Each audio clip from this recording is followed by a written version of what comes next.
Greetings. I am the Elite Sun Goddess, the Goddess General, sharing my energetic signature with the globe. Divine Collective, this is part 3 of We Gotta Go Deeper Than the Surface, okay? In this, we're going to talk about the esoteric anatomy and archetypes. So we got the ruler archetypes, which are Saturn and Uranus.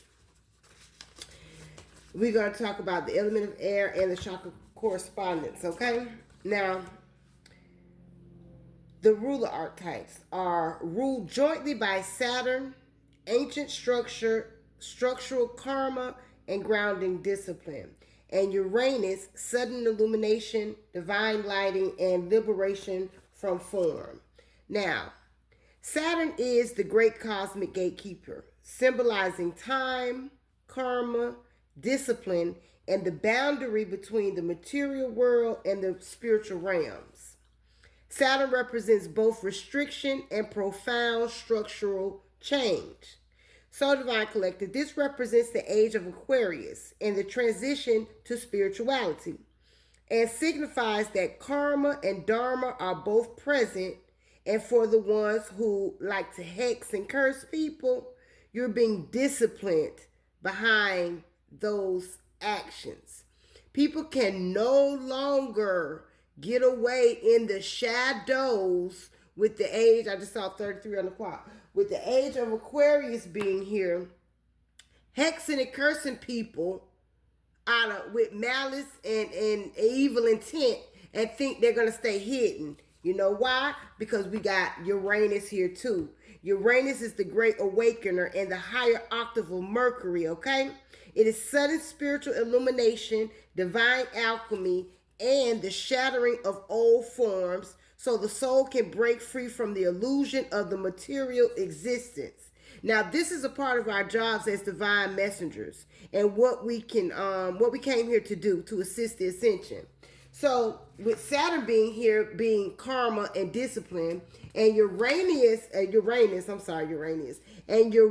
being here as illumination and illuminating these people, with it being the higher octave of Mercury, that to me is saying it is a higher resonance. It's a higher vibrational frequency that is being ushered onto the planet in order to help elevate the consciousness as a whole, okay? The element of air represents a mental and etheric elevation, moving away from the watery emotionalism and reactive survival into the higher abstract mind, telepathy, and the synthesis of truth. Now, the esoteric anatomy and archetypes also include the chakra correspondence. This is associated with the activation of the third eye, the crown chakra, facilitating group telepathy and a transparent channel for universal wisdom. So, Divine Collective, are you seeing the pattern? It's about group consciousness, assisting in raising their awareness. So, again, all of our jobs are important. 333. It doesn't matter. Okay, threes are important on this message, all right? All of our jobs are important. So it doesn't matter what we're doing or how we're giving our messages, as long as we're operating in divine truth. Okay? Everything that we are operating in as far as truth is being illuminated to others. It is awakening others suddenly. So they kind of being shell-shocked into a new reality. Kind of like when we initially went through our dark night of the soul.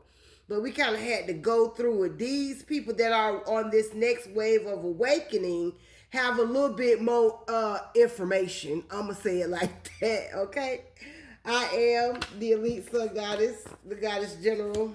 I am Master, and I self Lord. Ashe, Alase.